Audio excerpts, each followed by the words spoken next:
In this video, I'm going to be talking about the pros and cons of living in Austin, Texas.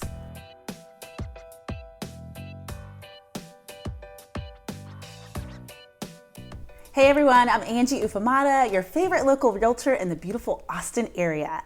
And I make videos about real estate and living life in Austin, Texas. If you're feeling my vibe, don't forget to subscribe and hit that bell so that you don't miss a thing. I get calls all the time from folks just like you who are considering Austin, Texas. If you've been thinking about making a move or relocating anywhere in the Austin area, give me a call, shoot me a text, send me an email. I'd love to be able to help you. Let's get right into it. Pro number one, the people. The people of Austin are so cool and down to earth, which creates such a laid-back lifestyle. Residents are in less of a hurry than in most major cities and favor working to live rather than living to work. We still very much have a friendly hometown feel, and the people are pretty nice. Pro number two, tech job opportunities. Austin has been dubbed the Silicon Hills, which has created so many job opportunities with companies like Apple and Google, Oracle, Amazon, and so many more, including Tesla, which is our newest addition. Pro number three, Austin is centrally located. And what does that mean? That means we are in the heart of the state, and access to other big Texas cities like Houston and Dallas and San Antonio are close by. And as an added bonus, we are about a 4-hour drive from the Texas coast, where you can live that beach life when you're looking for a vacation spot like Port Aransas, which is where my family and I staycationed and had some R&R. Now, our Texas beaches are not like the ones that you see in Florida or California, but they are clean and you can cool right off from that blazing heat. Pro number four, the music, art, and festival scene is poppin'. You have heard me talk about this before in my other videos, but music and art are a major thing here in Austin. And on any given night, you literally could experience over 100 venues showcasing live music. And if you wanted to hear live music every single day of the week, you could. Different genres can be found, from hip hop to jazz, zydeco, new wave, punk, and indie, and so much more. Austin is loaded with festivals from ACL, South by Southwest, the Bat Fest, yes, bats are a thing here, and is one of the most popular things to do if you're new to the city to go see. I have to admit, it was one of the most coolest and freakiest things I've ever seen. We have the Pecan Street Festival, the Austin Film Festival, the Art City Festival, and more. You can find something going on every single month of the year, and there is a little something for everyone.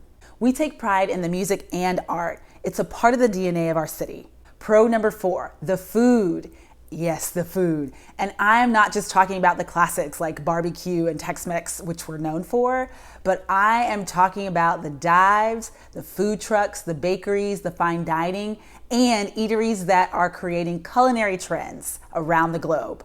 When I lived downtown, I was really spoiled, to be honest with you, because my family and I ate at local restaurants all the time. Some of my favorite go-tos, though, are Contigo, Veracruz, Fresca, Ramen Tatsuya, and so much more. I'll probably end up doing a video on my top ones so that y'all can see and try once you're here in Austin.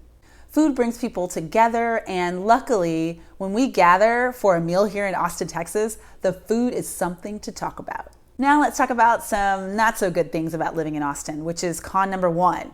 One of our sayings here is everything is bigger in Texas, and that includes our bugs, the gnats, the roaches, the water bugs, aka roaches still, the scorpions, creepy crawlers, not to forget to mention the invasion of crickets during cricket season, which is at the end of the summer, usually August, September, and a little bit of October. By the way, you'll learn pretty quick what to plant in your yard to keep those mosquitoes at bay, and you'll stock up on citronella candles. But even with all of the preventative measures, you'll still get a few that slip by you, like the one we encountered the other day. This bad boy, no joke, looked like a small mouse. Okay, fine, all right. It looked like a butterfly. It looked like it had feasted on 100+ people before getting into my doorway. You'll definitely need insect repellent all year round. Con number two, it is HOT hot. It is super hot. Though we get 288 days of sunshine each year, Last year, we had a whopping 55 days of triple-digit weather, blazing hot. When you're gonna be outside hanging out with friends or enjoying the outdoors, make sure you bring some water bottles because it's easy to overheat. And my family and I have gotten really good at preparing our outdoor bag, which consists of ice packs, water, snacks, bug spray, a few folding chairs and umbrellas just in case. And if you can't take the heat, don't forget there's plenty of ways to cool off with our natural springs and swimming pools. Con number 3, the allergies. Some people like myself suffer from cedar, ragweed, elm, and others, but the worst of the worst is the cedar fever.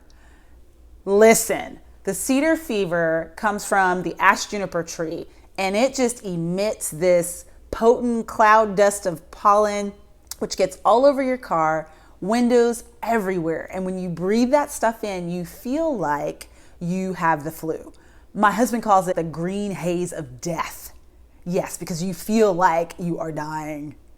Though some people aren't affected, the ones who are, have your nasal spray ready, your cedar fever drops, whatever you need to gain relief. We press on though, and it doesn't stop us from enjoying the outdoor fun. Con number 4, housing.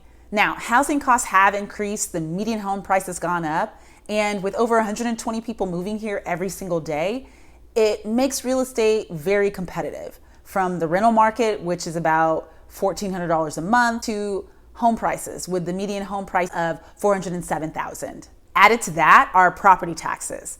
Although we don't have a state income tax, our property taxes can be high. In Austin, the tax rate starts at about 2.15% and can go even higher as you move further out into newer communities. When looking at a home outside of the city, be careful to note the property taxes in each community. Even if the home price is lower, it can quickly add up with a higher tax rate. Con number 5, transportation and traffic. Most of the Austin area is not walkable, so you'll definitely need a car to be able to get around. Once you're on the road, just know that we have incredibly horrible traffic and the roads are constantly under construction.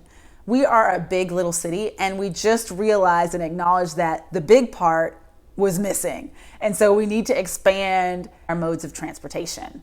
Drivers and roadways may try your patience, but hold tight because there are plans to help alleviate some of those problems, though it may take them another 20 years. Audiobooks though, they work great in these frustrating drives. I would say though that IH35 is probably the worst of the worst no matter what time of day it is. So if you can avoid that as much as possible, I think you'll be okay. The real winners though are folks that have an option to work from home, or if you can go to work after rush hour traffic, then you can live anywhere you want to in the city, including the surrounding areas. So those are my pros and cons of living in Austin, Texas. If you want to know what it costs to live here, check out the video I did on the cost of living in Austin. And again, if you're thinking about making a move to Austin or the surrounding areas, then give me a call, shoot me a text, send me an email. I would love to help. Thanks for watching. I'll see you next time.